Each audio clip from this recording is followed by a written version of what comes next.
32 গাইবান্ধা 4 এর মাননীয় সংসদ সদস্য মোহাম্মদ শামীম কায়সার কর্তৃক উত্থাপিত নোটিশটির বিপরীতে আমার বক্তব্য।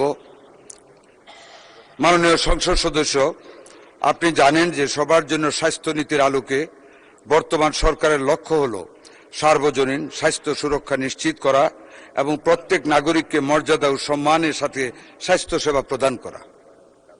সে আলোকে বর্তমান সরকার গণপ্রজাতন্ত্রী বাংলাদেশ সরকারের মাননীয় প্রধানমন্ত্রী জনাব তারেক রহমানের নেতৃত্বে সর্বাত্মকভাবে কাজ করে যাচ্ছে।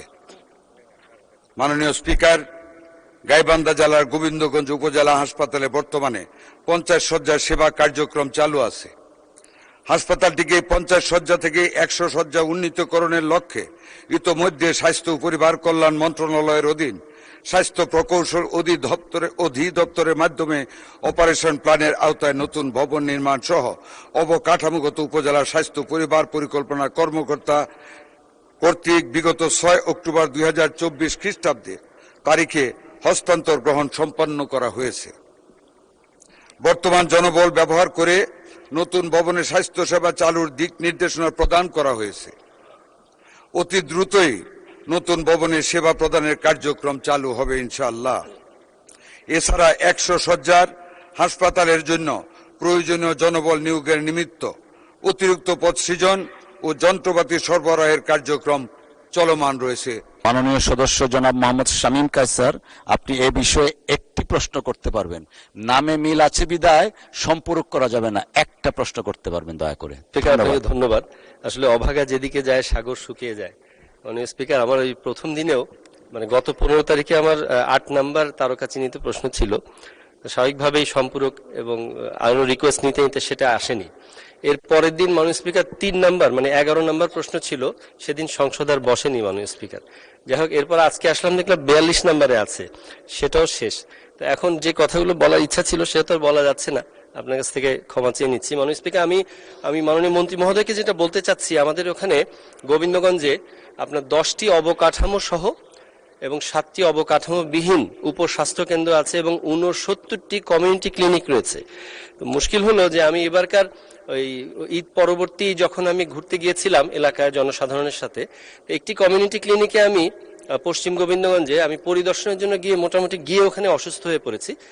সুস্থ অবস্থায় গিয়ে সেখানকার যে পরিবেশ আছে, আসলে ফ্যাসিস্টের আমলে তো কাগজে কলমে অনেক কিছুই ছিল, বাস্তবিক অর্থে হলো সেখানে আপনার গাছপালা এবং শ্যাওলার আখড়া আর কি। তো এই জন্য আমি মাননীয় মন্ত্রী মহোদয়কে বলবো যে উপস্বাস্থ্য কেন্দ্রগুলো এবং যে কমিউনিটি ক্লিনিকগুলো আছে সেগুলো দ্রুত আমাদেরকে সেগুলো সংস্কার করে কার্যকর করার ব্যবস্থা নেওয়া যায় কিনা সেই ব্যাপারে আমি একটু মাননীয় মন্ত্রী মহোদয়ের দৃষ্টি আকর্ষণ করছি। ধন্যবাদ মাননীয় স্পিকার।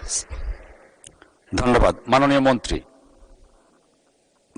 মাননীয় স্পিকার, মাননীয় সংসদ সদস্য ওনার নির্বাচনী এলাকার 10+10 20টি স্বাস্থ্য উপকেন্দ্র এবং একটি কমিউনিটি ক্লিনিক 20টি কমিউনিটি ক্লিনিকের কথা বলেছেন, 69টি। এই সিনারিও যেটা উনি বর্ণনা করেছেন মাননীয় স্পিকার, এটা সারা বাংলাদেশের একটা সিনারিও।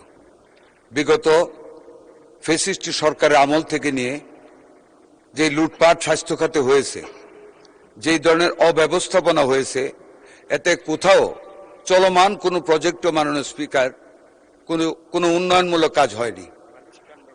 আপনি শুনে অবাক হবেন, 250 বেডের যে হসপিটালগুলি নির্মাণাধীন, সেগুলির যে ইঞ্জিনিয়ারিং স্ট্রাকচারে যে প্ল্যান করেছে, আপনার এন্ট্রান্স যেদিক দিয়ে মধ্যখানে উইদাউট এনি প্ল্যানিং বাথরুম করে রেখেছে, যেখানে কোনোদিন মানুষ ঢুকতেও পারবে না ময়লার গন্ধে। তড়িঘড়ি করে টাকা কামানোর লক্ষ্যে ইল প্ল্যানিং এর মাধ্যমে হসপিটালগুলিকে তাড়াতাড়ি স্ট্রাকচার করার কাজ শুরু করেছিল এবং লুটপাট করেছে। আমাদের স্বাস্থ্য খাতে বর্তমানে মাননীয় স্পিকার উন্নয়নমূলক কাজে যাওয়ার মতো কোনো তহবিল নেই। এমনকি আপনি শুনে অবাক হবেন, উপজেলার স্বাস্থ্য কমপ্লেক্সগুলিতে পর্যন্ত আমাদের গজ, ব্যান্ডেজ, সিরিঞ্জ কেনার মতন পর্যাপ্ত টাকা নেই, সব শেষ করে গিয়েছে। এমনকি বিগত তত্ত্বাবধায়ক সরকারের যে আমল গিয়েছে, ওনাদের আমলও যা কিছু ছিল তাহা কিছু নিঃশেষ হয়ে গিয়েছে। যাক, মাননীয় প্রধানমন্ত্রীর সাথে সারা বাংলাদেশের এই অবস্থা নিয়ে 2-3 দফা আলাপ হয়েছে। ইনশাল্লাহ আগামী বাজেটের পর আমরা পর্যায়ক্রমে আমাদের সীমিত সম্পদের ভিতর থেকে বাংলাদেশের প্রত্যেকটি উপজেলায় জনগণের কাছে স্বাস্থ্যসেবাকে পৌঁছে দিতে যতটুকু অবকাঠামোর উন্নয়নের প্রয়োজন ইনশাল্লাহ আমরা ততটুকুন করব।